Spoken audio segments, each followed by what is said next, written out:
idea expressed by the Chafetz Chaim on a pasuk in this week's parsha. It can't be found. I don't believe in the Chafetz Chaim al HaTorah, but we know that the Chafetz Chaim wrote many Sfarim. One of his major works was actually a riff-like work on Kodshim. Chafetz Chaim obviously was trying to prepare us for Yemos HaMashiach, and part of that was his very, very strong encouragement of learning Kodshim, and part of his encouraging us to learn Kodshim, he didn't just sit there, Chalila, and tell us, go learn Kodshim, but he provided us with a sefer which is essential in learning of Kodshim, the sefer Likutei Halachos. So if you take a look at the Hagdama in Likutei Halachos, the Chafetz Chaim, a beautiful, fascinating Hagdama. So one of the ideas the Chafetz Chaim expresses over there is based on the pasuk that we have in this week's parsha. Zois Chukas HaTorah asher tziva Hashem es Moshe kol davar asher yava ba'esh, the Torah says, Taviru ba'esh v'taherach b'mei nida yischata v'chol asher lo yava ba'esh ta'aviru b'mayim. Pasuk which we've described earlier in the week, the pasuk which basically captures the entirety of Hechsher Keylim.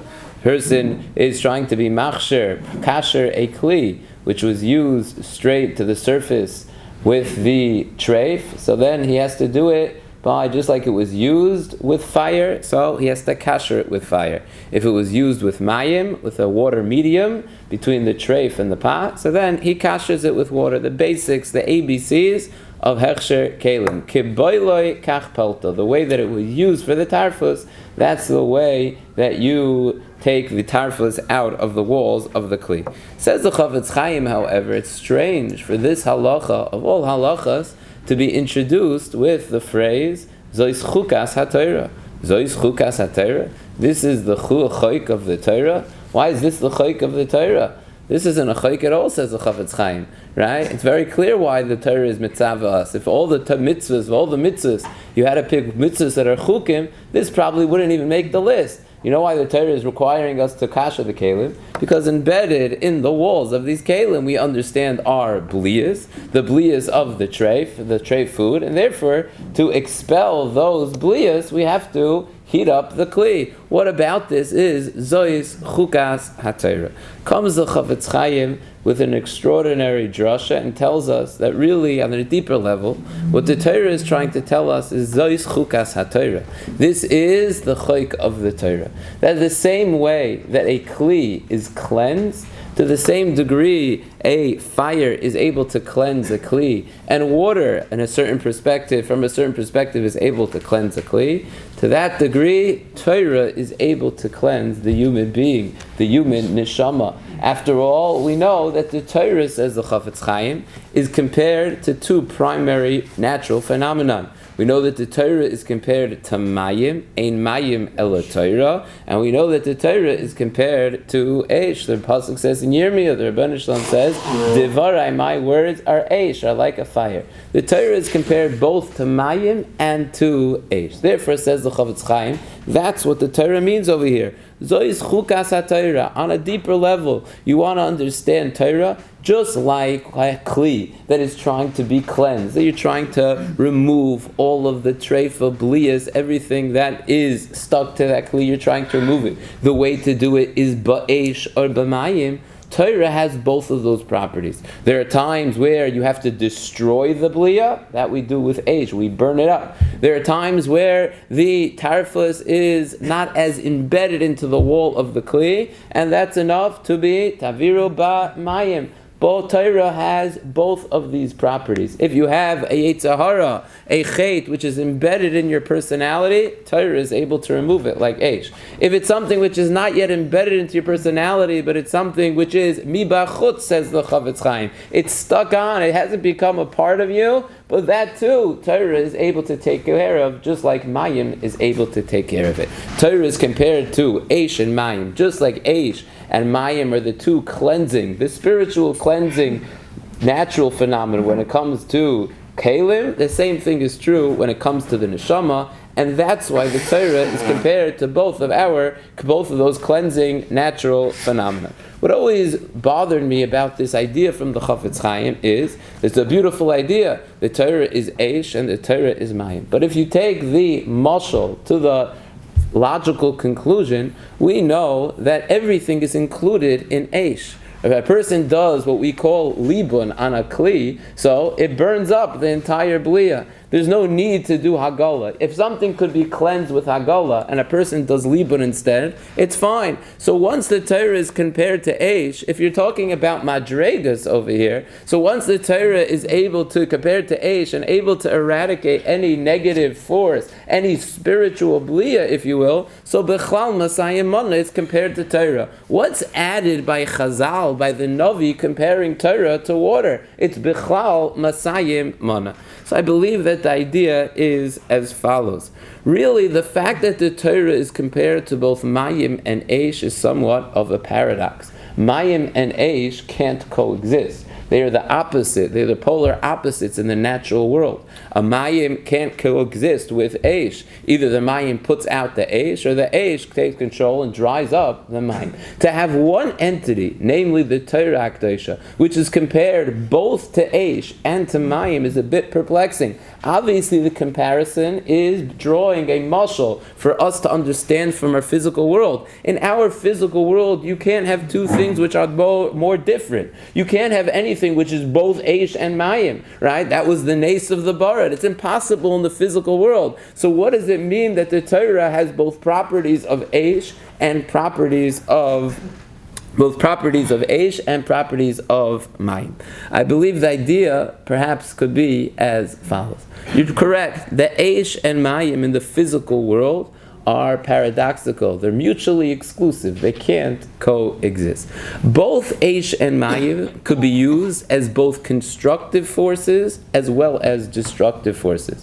Both Eish and Mayim could be very, very destructive. We know a fire could create terrible, terrible damage, right? Could destroy tremendous amount. A fire could be very destructive.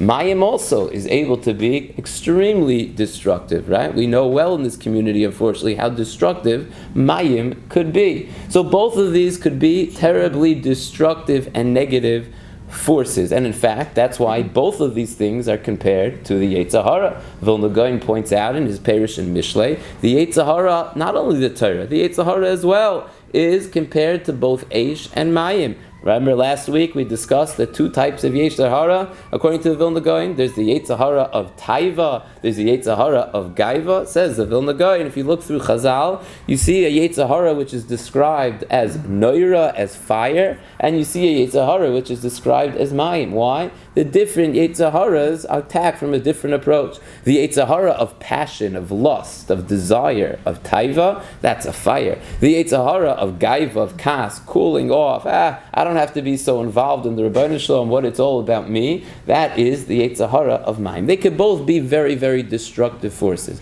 And that's when we Chazal compare it to a Yetzer Hara. But Yetzer Hara barasi Torah tavlin. Just like Eish and Mayim could be very destructive, Eish and Mayim could also be extremely constructive. Eish and Mayim could be very constructive, they could be creative. Almost nothing is created without Eish. Almost nothing grows without Mayim. These are very creative forces. However, in terms of their creativity, these forces are used very, very differently. The way that Eish creates is by destroying. The way that Eish creates is always by creating heat, and by creating heat, it destroys, it purifies, if you will. It allows two things to mold together. That's how Eish creates. Eish creates not by allowing things to grow. Eish, on the contrary, creates heat, and that brings things to a new state, and that creates a new entity. Water, on the other hand, creates in an entirely different way. Water doesn't destroy to create. It doesn't purify something. You want to purify something, so you put it to fire. It destroys all the impurities. Now you have a new thing. Now you have something pure. How did it purify it? By destroying the negative aspects. That's how Eish is creative. That's how Eish is a positive force. When it comes to Mayim, however, Mayim creates in an entirely different way. Mayim, you put water in, and it allows the potential of that was latent within the thing to come out. That's how mayim creates. Two creative functions, but used entirely different. One creates by destroying the negative, and one creates by allowing the positive that is already latent, that already is included in the item, but allowing it to come to fruition. That's Eish and that's Mayim. In the physical world, there is no one thing that could both create like Eish and create like Mayim. It's absolutely impossible. Because if a thing creates by destroying, it can't create by allowing the potential to come out. If it creates by purifying, by destroying, by being destructive, by destroying the negative, it's not going to, in the physical world, allow the potential of the item to come out. In the physical world, these things are, as I mentioned, oxymoronic. They can't coexist. You're either going to be creative through fire, or you'll be creative through the power of water. But that's in the physical world. You see, in the spiritual world, it doesn't work that way. Why? Because there's another time, Rabbi Isai, that the Torah uses the same exact phrase. One other time, the Torah uses the same exact phrase. Zois Chukas HaTorah, more well known to us. Zois Chukas HaTorah by the Para Aduma. Now, what happens by the Para Aduma? There also, Chazal tell us Zois Chukas HaTorah. Why such a general phrase, Zois Chukas HaTorah? There also, it's referred to as Chukas HaTorah. Adam ki yamus ba'ohel. Right? The Chazal over there tell us, Adam ki yamus ba'ohel, ein divrei Torah niknen, ela b'misha meimis atzmo. Both times, the Torah uses the phrase, Zois Chukas HaTorah. It's understood to be a drasha about the nature of Torah itself. Zois Chukas HaTorah, Adam ki yamus ba'ohel, ein divrei Torah ela miskaimin, ela b'misha meimis atzma. Now, why is that drasha of ein divrei Torah miskaimin, ela b'misha meimis atzma, specifically in the parsha of Para Aduma? So we've mentioned many times, because the entire yesod of Para Aduma is to burn the para. The more I destroy my gashmius, the more I meimis es atzmo, I kill myself. In what sense? The more I kill my physicality, the more my spirituality will thrive. If you're Adam ki yamus ba'oyel, if you're Eina divrei Torah miskaimin el b'misha meimis, if you're meimis your physical aspects of yourself, so naturally the spiritual aspects of yourself will thrive. If you're meimis the spiritual aspects of yourself, so then the physical aspect of yourself will thrive. They're exactly on a indirect relationship. If one is thriving, the other one is definitely suffering. And therefore, the Torah says, Adam ki yamus ba'ohel, to be successful, to be koine Torah, you have to first destroy the physicality. You have to be meimis atzma. That's the yesod of Para Aduma. You see, Para Aduma, the process also has both Eish and Mayim. The Para Aduma, we just start by burning the para. The Kadmonim describe, we're burning the para. That's to represent the fact that you have to burn the chomer. Now, to spiritually thrive, you have to burn the para. You have to burn your chomriyus. You have to burn your physicality. Now it's ashes. What do we do with the ashes? Where do we put the ashes? We put it into water. Why? Because that allows the potential to come out. Now it is a mitahir. In this physical world, you can't have something which creates both by destroying and by Mayim, allowing potential to come out. But when you're talking about Torah, you know why it's able to be both Eish and Mayim at the same time? Because that which destroys physicality allows spirituality to grow. That which is destructive in the physical realm is meimis atzmo in the physical realm. That very item is sins, and because it's destructive in the physical realm, that is why it's productive in the spiritual realm. So the Torah is compared both to Eish and Mayim. It's Eish because it destroys physicality. Your meimis atzmo, it breaks down the physicality of a person the way that Eish is productive.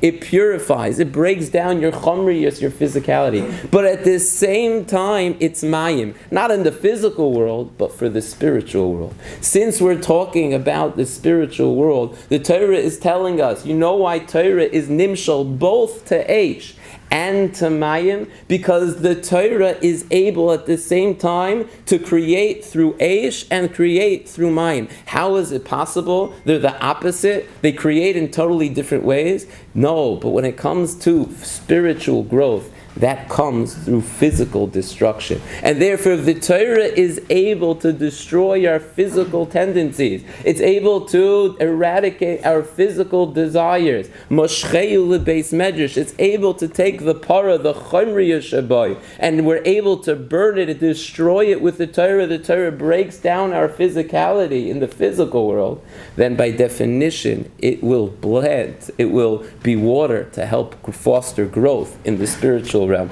That's in fact what the Vilna Gaon tells us. Why is Torah compared to water? Vilna Gaon says, Ya'arif kamotar likhi. It's compared to rain. Says the Vilna Gaon, unbelievable. Ma motar, just like rain will fall, and whatever is planted in the soil will grow. Says the Vilna Gaon, Torah falls, and whatever is planted in the person grows. Says the Vilna Gaon, a scary idea.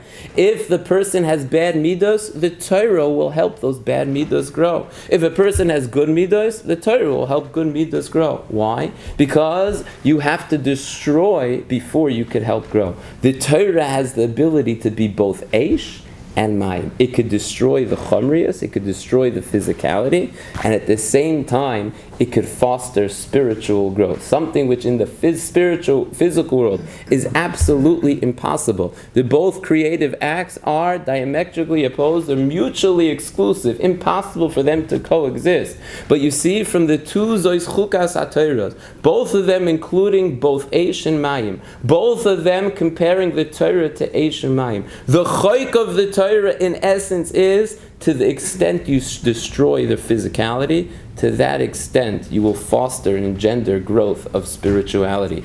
The Torah, the choik of the Torah is that this same Torah is able to destroy your physical tendencies and at the same time foster that spiritual growth, allow the neshama, bring the neshama to the next level. What in the physical world is absolutely impossible. If it's destroying the bad, it's not bringing out the good. The Torah has the unique ability to destroy the bad, destroy the physical tendencies, the physical taiva, our physical nature, and at the same time bring out the spiritual success that the neshama has. And that truly is zois chukas HaTorah. That's the common denominator of the two times where the Torah uses this phrase, zois chukas HaTorah, to tell us the real chayk of the Torah, is that you could have one thing, the Torah HaKadoshah, which is able to both destroy the negative influences and at the same time bring out the positive influences that are latent within us.